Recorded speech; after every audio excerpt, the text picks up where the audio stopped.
받으실 말씀은 창세기 1장 1절에서 31절까지 말씀입니다. 창세기 1장 1절에서 31절까지 말씀을 다 같이 봉독하겠습니다. 태초에 하나님이 천지를 창조하시니라. 땅이 혼돈하고 공허하며 흑암이 깊음 위에 있고 하나님의 영은 수면 위에 운행하시니라. 하나님이 이르시되 빛이 있으라 하시니 빛이 있었고 빛이 하나님이 보시기에 좋았더라. 하나님이 빛과 어둠을 나누사 하나님이 빛을 낮이라 부르시고 어둠을 밤이라 부르시느니라. 저녁이 되고 아침이 되니 이는 첫째 날이니라. 하나님이 이르시되 물 가운데 궁창이 있어 물과 물로 나뉘라 하시고 하나님이 궁창을 만드사 궁창 아래의 물과 궁창 위의 물로 나누게 하시니 그대로 되니라. 하나님이 궁창을 하늘이라 부르시느니라. 저녁이 되고 아침이 되니 이는 둘째 날이니라. 하나님이 이르시되 천하의 물이 한 곳으로 모이고 묻이 드러나라 하시니 그대로 되니라. 하나님이 묻을 땅이라 부르시고 모인 물을 바다라 부르시니 하나님이 보시기에 좋았더라. 하나님이 이르시되 땅은 풀과 씨 맺는 채소와 각기 종류대로 씨 가진 열매 맺는 나무를 내라 하시니 그대로 되어 땅이 풀과 각기 종류대로 씨 맺는 채소와 각기 종류대로 씨 가진 열매 맺는 나무를 내니 하나님이 보시기에 좋았더라. 저녁이 되고 아침이 되니 이는 셋째 날이니라. 하나님이 이르시되 하늘의 궁창에 광명체들이 있어 낮과 밤을 나누게 하고 그것들로 징조와 계절과 날과 해를 이루게 하라. 또 광명체들이 하늘의 궁창에 있어 땅을 비추라 하시니 그대로 되니라.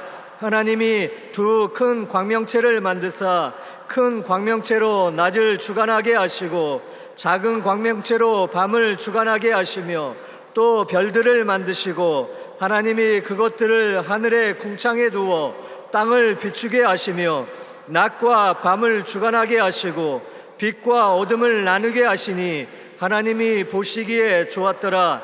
저녁이 되고 아침이 되니 이는 넷째 날이니라. 하나님이 이르시되 물들은 생물을 번성하게 하라. 땅 위 하늘의 궁창에는 새가 나르라 하시고 하나님이 큰 바다 짐승들과 물에서 번성하여 움직이는 모든 생물을 그 종류대로 날개 있는 모든 새를 그 종류대로 창조하시니 하나님이 보시기에 좋았더라. 하나님이 그들에게 복을 주시며 이르시되 생육하고 번성하여 여러 바닷물에 충만하라. 새들도 땅에 번성하라 하시니라. 저녁이 되고 아침이 되니 이는 다섯째 날이니라. 하나님이 이르시되 땅은 생물을 그 종류대로 내되 가축과 기는 것과 땅의 짐승을 종류대로 내라 하시니 그대로 되니라. 하나님이 땅의 짐승을 그 종류대로 가축을 그 종류대로 땅에 기는 모든 것을 그 종류대로 만드시니 하나님이 보시기에 좋았더라. 하나님이 이르시되 우리의 형상을 따라 우리의 모양대로 우리가 사람을 만들고 그들로 바다의 물고기와 하늘의 새와 가축과 온 땅과 땅에 기는 모든 것을 다스리게 하자 하시고 하나님이 자기 형상 곧 하나님의 형상대로 사람을 창조하시되 남자와 여자를 창조하시고 하나님이 그들에게 복을 주시며 하나님이 그들에게 이르시되 생육하고 번성하여 땅에 충만하라. 땅을 정복하라. 바다의 물고기와 하늘의 새와 땅에 움직이는 모든 생물을 다스리라 하시니라. 하나님이 이르시되 내가 온 지면에 씨 맺는 모든 채소와 씨 가진 열매 맺는 모든 나무를 너희에게 주노니 너희의 먹을거리가 되리라. 또 땅의 모든 짐승과 하늘의 모든 새와 생명이 있어 땅에 기는 모든 것에게는 내가 모든 푸른 풀을 먹을거리로 주노라 하시니 그대로 되니라. 하나님이 지으신 그 모든 것을 보시니 보시기에 심히 좋았더라. 저녁이 되고 아침이 되니 이는 여섯째 날이니라. 아멘.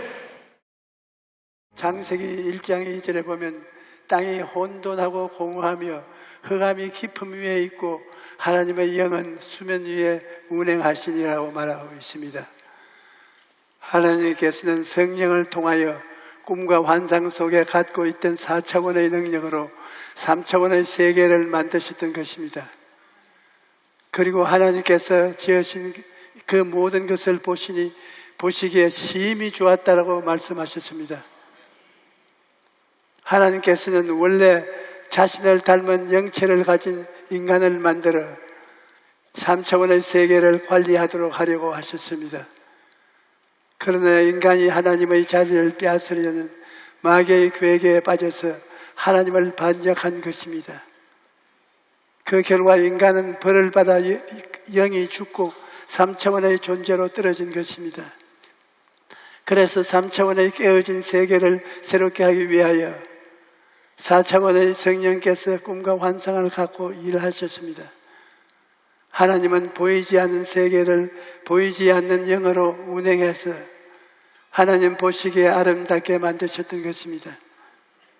아버지 하나님의 일하심을 보면 성령 하나님이 3차원을 꿈과 환상으로 꿈꾸고 그 꿈을 아버지 하나님께 아뢰면 성부 하나님께서 그 꿈과 환상을 쫓아 현실화하시는 것입니다. 아버지 하나님께서는 그에게 올라온 계획대로 되게 하십니다.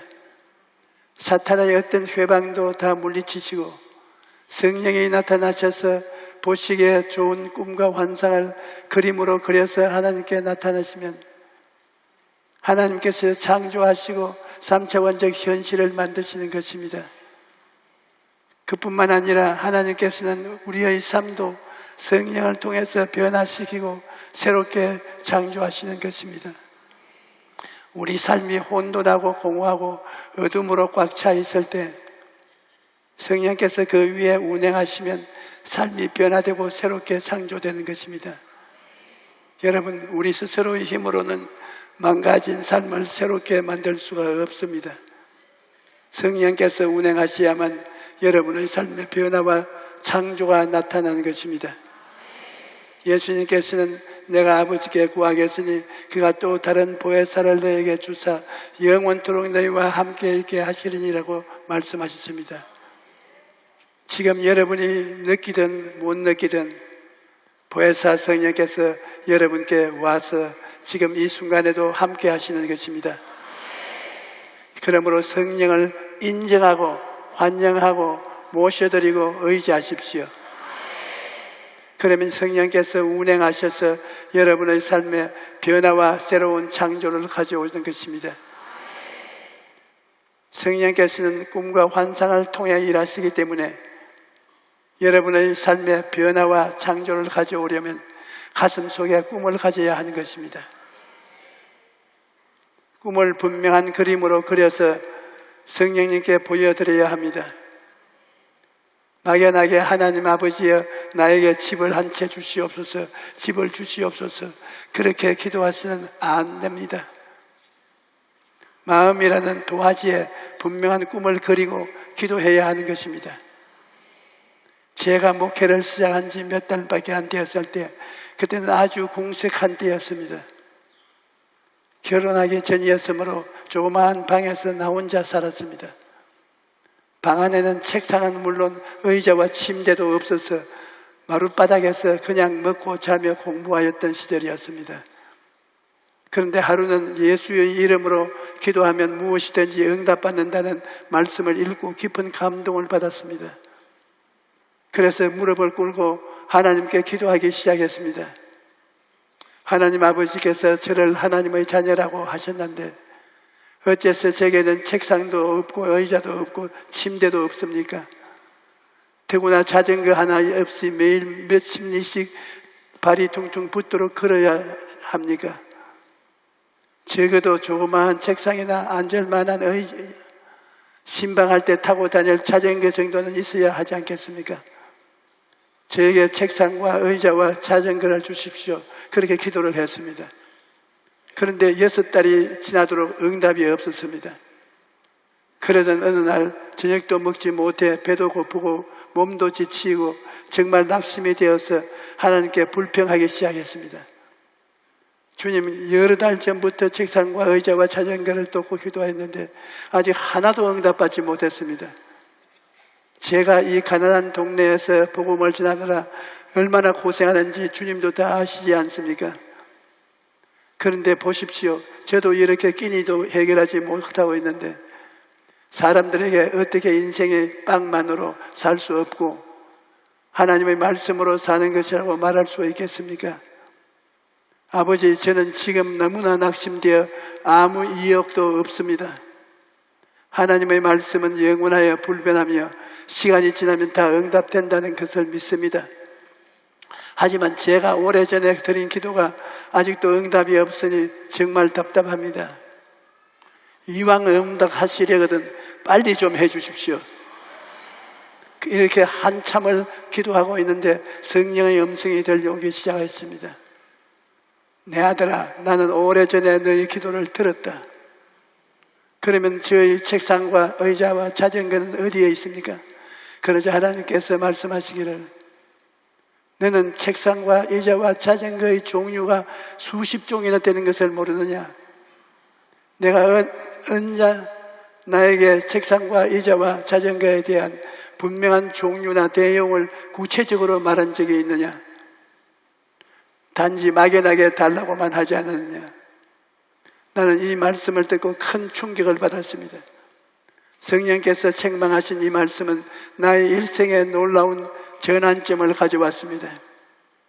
이것을 깨닫게 된 것은 엄청난 복이었습니다. 그래서 하나님 아버지, 제가 큰 실수를 범했습니다. 기도를 다시 하겠습니다. 그때부터 기도가 완전히 달라졌습니다. 이번에는 책상의 종류는 필리핀제 마호가니 책상이며 크기는 어느 정도라고 상세히 말씀드렸습니다. 그리고 의자는 철로 테를 두른 것으로 작은 바퀴가 달린 것이 사용하기에 편리하다고 말씀드렸습니다. 그런데 자전거를 놓고는 기도할 때 정말 간단하지 않았습니다. 자전거의 종류가 너무 많아서 망설이다가 신방을 다니려면 아주 튼튼한 자전거가 필요했기 때문에 속도를 조절할 수 있는 미국제 자전거를 달라고 말씀했습니다. 나는 책상과 의자와 자전거를 꿈꾸고 바라보며 기도하고 이미 받은 줄로 믿고 감사하며 입술로 줄기차게 시인했습니다. 그런데 마침내 하나님의 때가 되자 제가 기도한 대로 하나님께서 정확하게 응답하셨습니다. 기도하는 내용과 조금도 어긋나지 않았습니다. 책상을 마호가니로 만든 것이었고 의자는 일본에서 만든 것으로 바퀴가 달려 앉은 채로 움직일 수 있는 것이었습니다. 그리고 자전거는 미국 선교사의 아들이 쓰던 것이긴 했지만 기어가 달려있는 튼튼한 것이었습니다. 이 일을 통해 하나님께서 나에게 아주 놀라운 진리를 가르쳐 주셨는데 우리가 분명한 꿈을 가지고 기도할 때 성령께서 역사하셔서 우리 삶의 현실로 나타나게 하신다는 것이었습니다. 여러분, 꿈을 품을 때 성령님이 역사하시는 것입니다. 꿈이 없는 백성은 망한다고 하지 않습니까? 꿈이라는 것은 참 희한한 것입니다. 꿈 같은 소리 하지 말라고 하는데 꿈 같은 소리 안 하면 망하는 것입니다. 꿈 같은 소리 하면 어리석게 보이지만 그러나 사람이 결국 성공하는 것입니다. 저는 천막교회를 할 때 성도가 20명 정도밖에 없었습니다. 그런데 설교를 할 때마다 아주 큰 소리로 설교를 했습니다. 한 번은 누가 전도사님은 설교하실 때 왜 그렇게 크게 말씀하세요? 꼭 그렇게 크게 설교 안 하셔도 모든 사람이 다 들을 수 있지 않아요. 그렇게 물었을 때 저는 이렇게 대답했습니다. 나에게는 꿈이 있는데 이미 내 마음속에는 2,000명의 성도들이 교회에 앉아 있기 때문에 2,000명의 성도들 앞에서 설교하느라 목소리를 크게 내는 겁니다. 그때 저는 2,000명의 성도들을 꿈꾸고 그 꿈을 바라보고 설교했던 것입니다. 그러자 하나님께서 그 꿈대로 역사하셨던 것입니다. 빌립보서 2장 13절에 너희 안에서 행하시는 이는 하나님이시니 자기의 기쁘신 뜻을 위하여 너희에게 소원을 두고 행하게 하시냐 라고 말씀하셨습니다. 꿈은 마음의 소원인데 여러분이 하나님께 부르짖으면 하나님께서 감동을 주셔서 여러분 마음속에 꿈을 꾸게 만들어 주시는 것입니다. 그렇대 우리는 어떤 꿈을 가질 것인가? 하나님께서 우리에게 주시는 꿈은 5중 보험과 3중 축복인 것입니다. 예수님을 믿고 십자가를 바라보면 내 인생의 그림을 변화시킬 수가 있습니다. 저는 저의 소년 시절 그의 그림을 종종 생각해 봅니다. 17살에 배병으로 쓰러졌는데 너무나 가난한 어려운 때에 쓰러졌습니다. 학업도 끝이 나고 미래는 암담했습니다. 희망이 없습니다. 절망입니다. 나의 화폭의 그림은 폐병이 죽는다. 너는 사회의 낙오자다. 너는 버림받았다. 너는 이제 끝났다. 그 암담함은 말로 다 할 수가 없었습니다. 도저히 어찌해 볼 수 없는 인생의 그림이었습니다. 그런데 그 절망에서 몸부림을 치다가 예수님을 구주로 모시자 주님께서 은혜의 붓을 들고 그 절망의 화폭에 완전히 새로운 그림을 그려주셨습니다. 구원의 그림을 그려놓으시고 치료의 그림을 그려놓으시고 형통의 그림을 그려놓으시고 사명을 쓰셔서 주의 종의 그림을 그려놓으셨습니다. 뿐만 아니라 내 인생의 화폭에 세계 최대 교회를 목회하는 그림을 그려주셨던 것입니다. 여러분, 하나님의 그림 솜씨는 우리의 상상을 초월하는 것입니다. 마귀가 아무리 우리 인생에 먹칠을 해놓아도 하나님께서 그 은혜의 붓으로 그 그림을 그리시면 아름다운 그림으로 새롭게 창조되는 것입니다. 그러므로 인생의 새로운 변화와 창조를 가져오기 위해서는 예수님의 십자가 밑에 나아가야 합니다. 오늘 이 시간에 십자가 앞에 나와서 예수님께 내 인생을 맡기면 주님께서 십자가를 통해서 새로운 인생을 그려주시는 것입니다. 고린도후서 5장 11절에 그런즉 누구든지 그리스도 안에 있으면 새로운 피조물이라 이전 것은 지나갔으니 보라 새 것이 되었도다 라고 말씀합니다. 에베소서 2장 8절에 너희는 그 은혜에 의하여 믿음으로 말미암아 구원을 받았으니 이것은 너희에게서 난 것이 아니요 하나님의 선물이라고 말씀합니다. 하나님은 예수님의 십자가를 통하여 우리에게 새로운 인생을 선물로 주시는 것이 우리 인생을 예수님께 맡기면 얼룩지고 망가진 그림을 아름다운 그림으로 바꾸어 주십니다. 이러므로 어떤 상황에서도 낙심하지 말고 지금까지 스스로 그려가던 삶을 하나님의 손에 맡기십시오. 지금까지 여러분이 인생을 계획하고 힘쓰고 노력하고 인생의 그림을 그려가던 것을 이제는 하나님께 맡기십시오. 주님, 나머지 인생은 주님이 맡아주십시오. 나는 더 이상 그리지 못하겠습니다. 이렇게 기도하면 주님이 받아보시고 내가 고쳐주지 하시고 예수님의 십자가 보혈로 고치시면 기가 막히게 아름다운 그림이 되어버리고 마는 것입니다. 그 예수님의 은혜가 지금 여러분을 기다리고 있는 것입니다. 주님께서 뭐라고 말씀하셨습니까? 내가 의인을 부르러 온 것이 아니요 죄인을 불러 회개시키려 왔노라.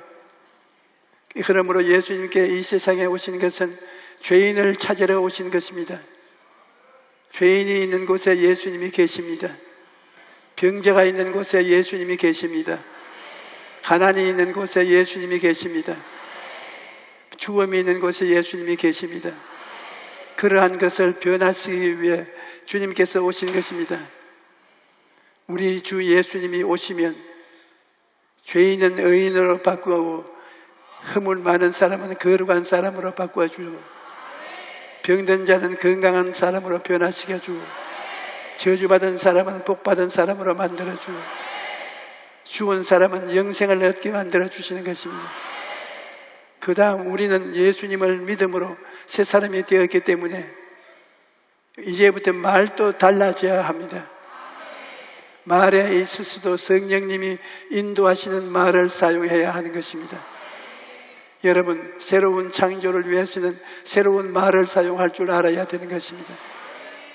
어느 병원에서는 의사보다 간호사와 미화원을 더 많이 교육시킨다고 합니다. 왜냐하면 환자를 치료하는 데 있어서 긍정적인 말 한마디가 굉장히 좋은 효과를 가져오기 때문에 환자를 자주 접하는 간호사와 청소하는 분에게 긍정적인 말을 하도록 교육을 시킨다는 것입니다. 간호사나 미화원이 병실에 들어와서 주사를 놓거나 청소를 하면서 오늘은 얼굴색이 좋아졌네요. 말도 힘이 있네요. 전에 있던 분도 그렇게 변화가 오더니만 병이 깨끗하게 나아서 퇴원했어요. 이렇게 긍정적인 말을 들려주면 환자를 치료하는데 아주 큰 효과가 있다는 것입니다. 이와 같이 말이라는 것은 우리 삶에 굉장한 영향력을 끼치는 것입니다. 고래에게 칭찬을 하면 고래가 춤을 춘다고 하지 않습니까? 우리가 긍정적이고 적극적인 말을 하면 그 말이 나가서 긍정적이고 적극적인 세계를 만들어주는 것입니다. 사람은 영은 하나님의 형상을 닮았기 때문에 그 말에 창조적인 능력을 가지고 있습니다. 하나님이 말씀으로 천지를 지으신 것 같이 우리는 입술의 말로서 새로운 삶을 창조할 수 있는 것입니다. 여러분, 오늘 또 성령님은 여러분에게 기적을 창조하기 위해서 와 계신 것입니다. 여러분, 개인이 혼돈하고 공허하며 흑암의 깊음 위에 있을지라도, 여러분의 가정이 혼돈하고 공허하며 흑암의 깊은 위에 있을지라도, 여러분의 사업이 혼돈하고 공허하며 흑암의 깊은 위에 있을지라도 꿈을 품고 기도하면 성령께서 운행하셔서 여러분의 삶에 새로운 창조를 이루어 주시는 것입니다. 오늘 오신 여러분 모두가 그러한 복된 삶을 살게 되시기를 축원합니다. 할렐루야.